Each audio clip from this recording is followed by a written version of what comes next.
Next question is,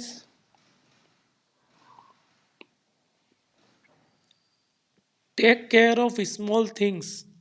छोटी चीजों का ध्यान रखो and the big things will take care of themselves, और जो बड़ी चीजें हैं वो स्वतः ही अपना ध्यान रख लेंगे. What is the relevance of this statement? इस स्टेटमेंट या इस कथन की क्या सार्थकता है? इन the context of Antarctic environment. अगर हम बात करते हैं इन the context of Antarctic environment, Antarctica के वातावरण को ध्यान में रखकर हम बोले तो इस कथन की क्या सार्थकता है, इस कथन का क्या रेलिवेंस है? Take care of small things, छोटी छोटी चीजों का ध्यान रखो, बड़ी चीजें स्वतः ही अपना ध्यान रख लेंगी.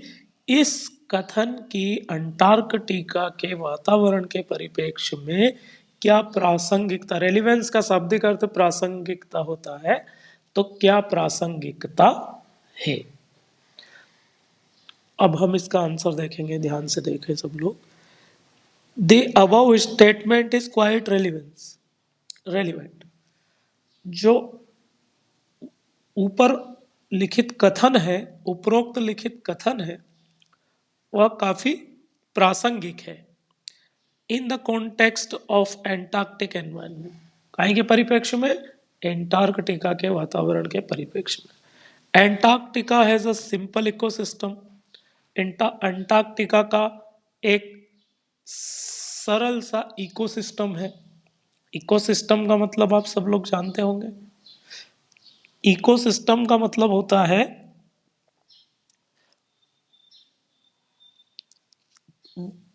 पारिस्थितिकी तंत्र. पारिस्थितिकी तंत्र लिख लेंगे, आप नोट डाउन कर लेंगे. इकोसिस्टम एंड पारिस्थितिकी तंत्र होता है. तो Antarctica has a simple ecosystem. Antarctica का एक आसान सा इकोसिस्टम या पारिस्थितिकी तंत्र है. एंड लेक्स बायोडाइवर्सिटी, और उसमें जो है बायोडाइवर्सिटी माने जैविक विविधता की कमी है. वहां पर बायोडाइवर्सिटी का मतलब क्या होगा, आप लोग समझ लेंगे.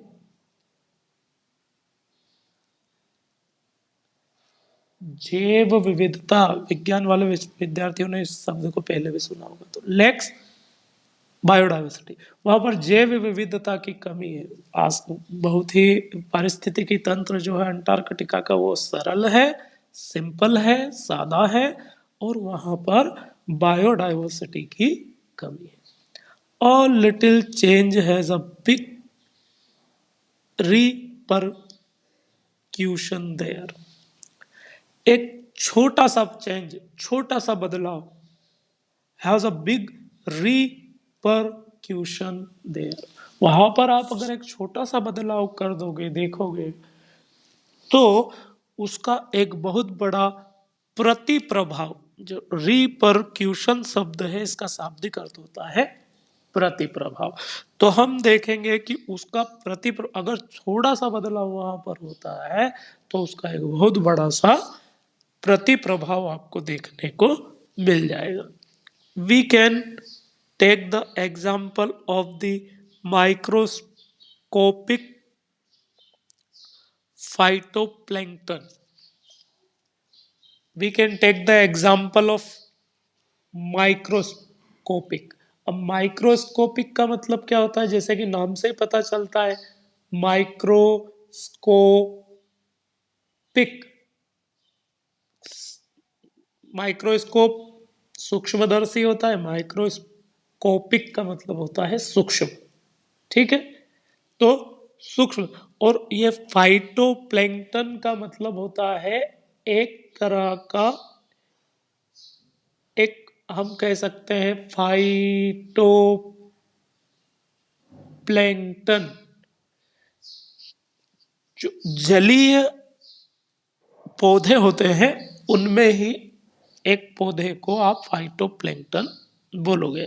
तो हम अगर उदाहरण की बात करें कि भाई छोटा सा बदलाव बड़े प्रति प्रभाव का कारण बनता है। तो कैसे? तो we can take the example of microscopic phytoplankton. हम उदाहरण ले लेते हैं सूक्ष्म पादप प्लवक का। वो क्या करता है? फॉर एन एग्जाम्पल, उदाहरण के लिए, दोज ग्रासेस ऑफ द सी, समुद्र में पाए जाने वाली घास, that nourish and sustain the entire southern ocean food chain, जो कि फलती फूलती रहती है और बनाए रखती है संपूर्ण दक्षिणी सामुद्रिक जो खाद्य श्रृंखला है उसको। भाई, जो समुद्र की घास होती है उसको मछली, छोटी मछलियां खाती, छोटी मछलियां को बड़ी मछलियां खाती होंगी, कुछ इस तरह से जो उसका चेन सिस्टम होता है, श्रृंखला होती है, खाद्य श्रृंखला होती है, उसका हम उदाहरण लेते हैं। These single celled plant consume the sun energy, ये एक कोशीय जीव जो है समुद्र से आने वाले सूर्य से आने वाली ऊर्जा को कंज्यूम करते हैं। कौन कंज्यूम करते हैं? एक को single celled plant. Single celled plant का मतलब एक कोशीय जीव, एक कोशीय पौधे, इनकी एक ही कोशिका होती है इनमें।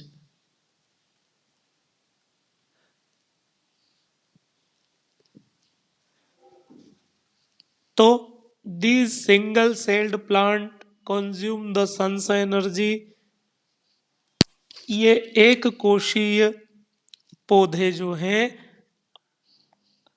सूर्य से आने वाली ऊर्जा को कंज्यूम करते हैं और टू असिमिलेट कार्बन, असिमिलेट का शाब्दिक अर्थ होता है अपनाना, किसी भी चीज को पचाना, अपनाना। असिमिलेट कार्बन, कार्बन को अपनाने के लिए, एंड सिंथेसाइज ऑर्गेनिक कंपाउंड, और संश्लेषित करते हैं। ऑर्गेनिक मतलब जैविक और कंपाउंड मतलब मिश्रण। ठीक है, शाब्दिक अर्थ समझना थोड़े से शब्द कठिन है, आप लोग देखोगे तो समझ में आ जाएगा। मैं फिर से बता दे रहा हूँ, आप लोग ध्यान से इसको समझ लेंगे कि ये क्या कहना चाह रहा है। कि this single celled plant consume sun's energy to assimilate carbon, carbon को अपनाने के लिए, कार्बन का पाचन करने के लिए ये सूर्य से आने वाली ऊर्जा को, एनर्जी को कंज्यूम करते हैं, ग्रहण करते हैं, सिंथेसाइज और संश्लेषित करते हैं ऑर्गेनिक कंपाउंड, जैविक मिश्रण को, in that wondrous and most important process, इस आश्चर्यकारी और बहुत ज्यादा महत्वपूर्ण प्रक्रिया को कहा जाता है कॉल्ड फोटोसिंथेसिस, प्रकाश संश्लेषण। मोर ओवर, के अलावा द साइंटिस्ट वार्न दैट, वैज्ञानिक जो है वो चेतावनी देते हैं कि a further depletion in the ozone layer. Depletion शब्द कल आया होगा शायद आपको। डिप्लेशन का मतलब होता है कम करना। A further depletion in ozone layer will affect their process, कि भाई अगर ओजोन परत में, ओजोन लेयर में इसी तरह डिप्लेशन होता रहा तो क्या होगा? Will affect their process. जो ये एक कोशीय पौधे हैं, ये जो सूर्य की ऊर्जा को कार्बन लेने के लिए कंज्यूम करते हैं, उनकी उस प्रक्रिया में बाधा पहुंचेगी, प्रभावित होगी वो बाधा। Hence the lives of all the marine animals, और इससे जो मरीन का मतलब होता है जलीय, एनिमल्स माने पशु, तो जो जलीय जीव है उन सभी के जीवन को प्रभावित होना पड़ेगा। And birds of the region will get affected, साथ ही साथ उस क्षेत्र में पाए जाने वाले जो पक्षी और जीव है वो भी प्रभावित होंगे। Hence it is true in the context of Antarctica environment. Antarctica के एनवायरनमेंट के विषय में यह सत्य है कि if we take care of phytoplankton, भाई हमने फाइटोप्लैंक्टन वो पादप प्लवक, आपकी विज्ञान की भाषा में उसको बोलेंगे पादप प्लवक।